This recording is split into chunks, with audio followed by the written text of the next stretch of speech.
Hello and welcome to this tutorial on tracing a soldier in the records of the Commonwealth War Graves Commission. My name is Chris Baker. I run a specialist firm dedicated to researching the men of the British Army of the First World War at my company 1418. In this tutorial we're going to be looking at the records of the Commonwealth War Graves Commission. They commemorate 1.7 million men and women of the forces who died in the two world wars. Their register records details of the war dead so that graves or names on memorials can be located.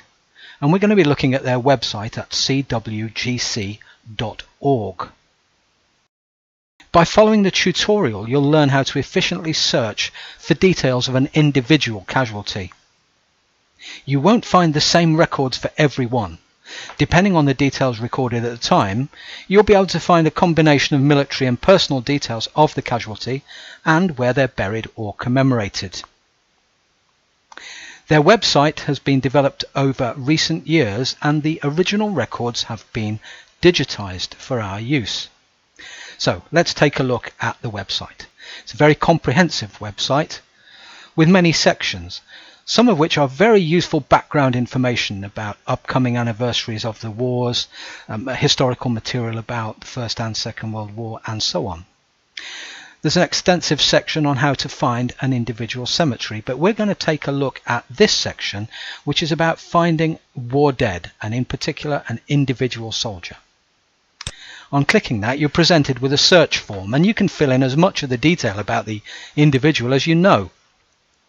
My advice to you is not to fill in too much at first. Let's take a look at one example. I know some more details than this, but let's start with his surname, which is Chapman. I've entered that and I'm going to click on search, and it brings up the list of everyone they have in their records with that name, more than 2,000 of them. I'm going to need that to bring that down to make it more sensible in terms of a search. I can click on download results to give me all 2,000 in a spreadsheet, which can be sometimes very helpful if you don't know the many more details of who you're looking for. But I'm going to refine my search. I know he was from the UK forces, I know he was in the army, and I also know his number. So let's put that in. You may find a number on his medals if you have that. And I'm going to click refine search. And luckily it's brought me down from 2,000 candidates to just one. Here's his name, C. Chapman. It tells me he's a corporal. There's his number. Now importantly, it tells me the date when he died and that he was of the London Regiment. It also tells me that he's buried in the communal cemetery extension at Liévin in France, and there is the reference to the grave in which he is buried. But let's see by clicking on his name what else they hold. In the grey panel at the top, those details are repeated. You may find additional details coming up there. Below it there are 3 tabs in this instance. You won't always find 3. Let's look at the first one, grave registration. That gives me access to an original document for when his grave was registered during the First World War. Doesn't usually give me many details.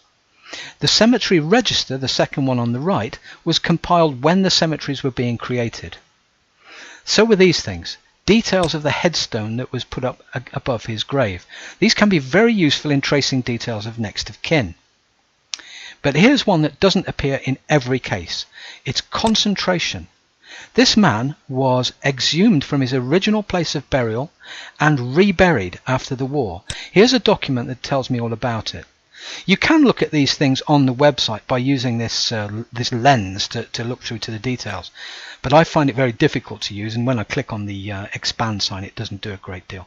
So download it to your own computer. I'm just going to do that now. I'm going to save it, and then I'm going to open it up in something where I can view it and expand it and so on. Here's the detail.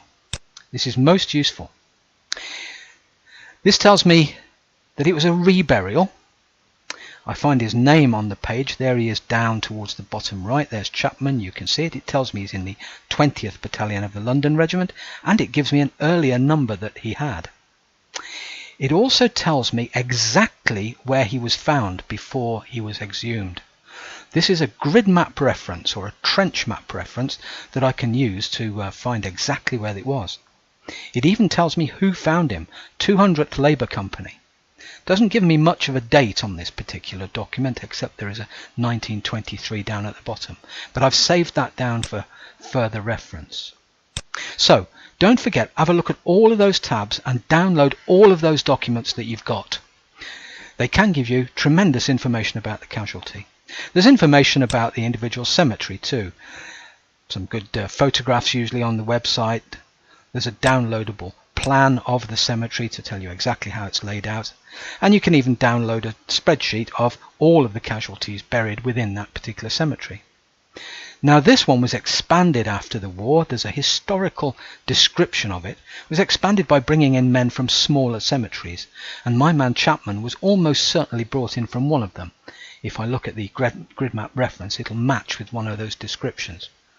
So I'm starting to get a good story here of exactly where this man was originally buried. I can look where he's now buried. There's a little map to show me where it is, and I can zoom in on out on a Google map within the website. Very useful. So if I now close that and go back, let's go back to the details of Private Chapman, Corporal Chapman. There he is. We can also download a certificate, which is a rather nice thing to keep on your computer or to print out for your family history file, for example. And there's plenty more information to find about him.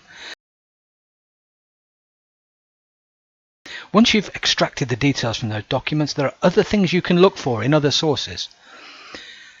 Soldiers died in the Great War, printed in the 1920s, will tell you where he enlisted, where he lived. A financial effects register tells you how much he was owed and paid by the government and the next of kin to whom it went. There are casualty lists to search. There are local newspapers, reports of obituaries and so on. Plenty more. You'll find much more free information and advice at my free website, The Long Long Trail, longlongtrail.co.uk. I urge you to take a look. If you need deeper professional help, come to me at fourteeneighteen.co.uk. I hope you found this very quick tutorial to be of help. Do use it for reference, and good luck with your searches.